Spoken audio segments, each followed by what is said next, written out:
2225. Now, back to Silver Moments with Dr. Marsha Baltimore. Hello, this is Dr. Marsha. I heard we have a caller. Is that true? Is he there? Hello? Hello. Hi, I'm Dr. Marsha, and who are you? This is Jim. Hi, Jim. What's your question? My question was, my grandmother. She's getting close to turning 80, and she's been on her own for the last 8 years. My grandfather passed away 8 years ago, Yeah.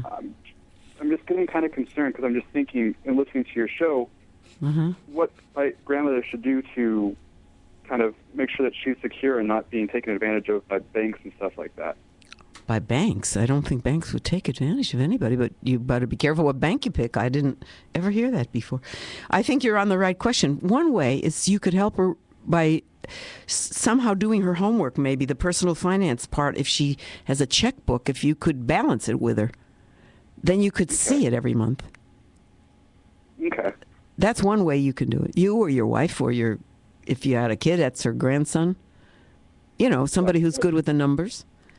I would say help her with that. And then you know what's going on. She is comfortable that it's being managed with help. And I think you'll feel better. What do you think of that? My only, I guess because my grandmother's kind of old-fashioned, I guess she might kind of get a little protective of her financial. Well, that's going to happen, documents. but maybe you could say you could help her to read it better through the computer. Does she put it in the computer? No, she doesn't have a computer. Oh, so you don't even have a computer for her. Well, then you have to do it on the back of the checkbook. That might be more embarrassing. I think it's too personal. It's her handwriting. Right. Well, I was thinking of computer. I don't think that's a good idea if you don't have a computer. How else could you help her so that you're sure? You can't say, see me before you make an investment or see me before you put the money in the bank. You have to have her run it. Ask her if she wants help, perhaps that. Okay, I'm just concerned that people are going to, her being an older lady, I'm just concerned people that are going to try to take advantage of her, maybe try to get her to sign up for some kind of that's program, why I'm saying if you had some way to check her checkbook if she would like it, you would know that because she's going to have to write a check or put a credit card onto that. Right. I don't know how else you can do it if she's not cooperative, though. So just kind of sit down and talk to her. Yes, you could talk to her. Yes, and you could ask her ways she would think to help herself. Would she like to have a computer, maybe? I don't know. But, there's so many lists of methodologies to get into the personal software business that, like, I have a book here by Microsoft. I brought it with me to set your personal finances up, to manage your account, to setting up your account, to using the online banking service in your account. She won't want any of those. But planning and organizing she might want in handwriting if she likes to handwrite. Planning and organizing you could help her with. If she won't do computer, you might put it in divisions. Like I said before, how much does she have to send out and how much does she get in handwriting? Maybe that will help her. I don't really know, but the name of the book, if you want, it's Microsoft. They published the book. What's in Personal Finances, Organizing and Managing. That's what it is. InteractiveCD.ROM is in the back of the book, so she can listen. So that might be good. That's a book, but that's to organize on the computer. It's by Gateway Publishing House, which is a Microsoft company. So I just think if you could talk to her, and Grandma, do you like to handwrite your finances? That kind of a question. Or do you think you like them this way and show her yours, which comes out of your computer, right? That's a good approach. Okay. And let her make the decision. I think Sounds good. You have no choice, I don't think. Yeah. All right. Good luck.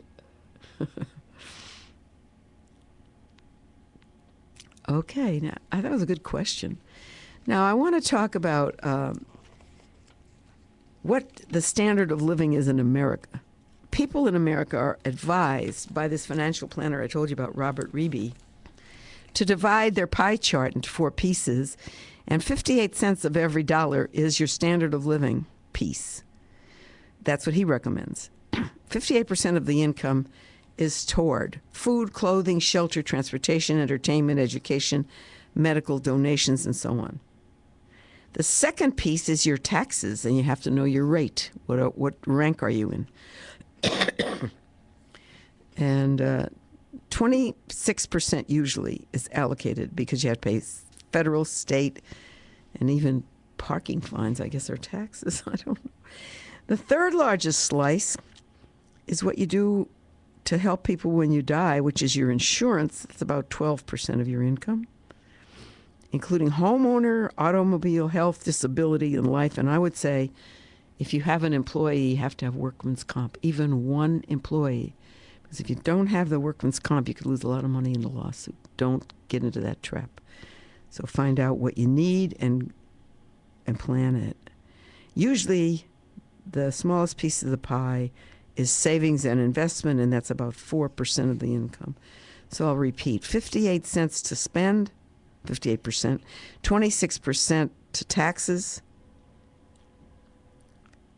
insuring yourself for your heirs is about 12%, and saving and investing is 4%. So think about it that way if you want to, and you'll be able to manage. And when you see you're getting some other kind of a benefit from your work and you don't have to do the insurance, for example, health, put it into savings. You'll know that percent when you see it. That's the advantage of the bookkeeping into the computer. You'll have it right there. So the United States Department of Health and Human Services reports that the primary sources of retirement income are personal savings and investments, which have to be combined for 33% of a person's retirement income. And then income that people make from working during retirement is the next most important source. You can still work after you retire, but you do a different amount of money and a different job. That's followed by Social Security at 18%, the pension from the government at 10%, and miscellaneous sources at 2%. I'll repeat that after the break.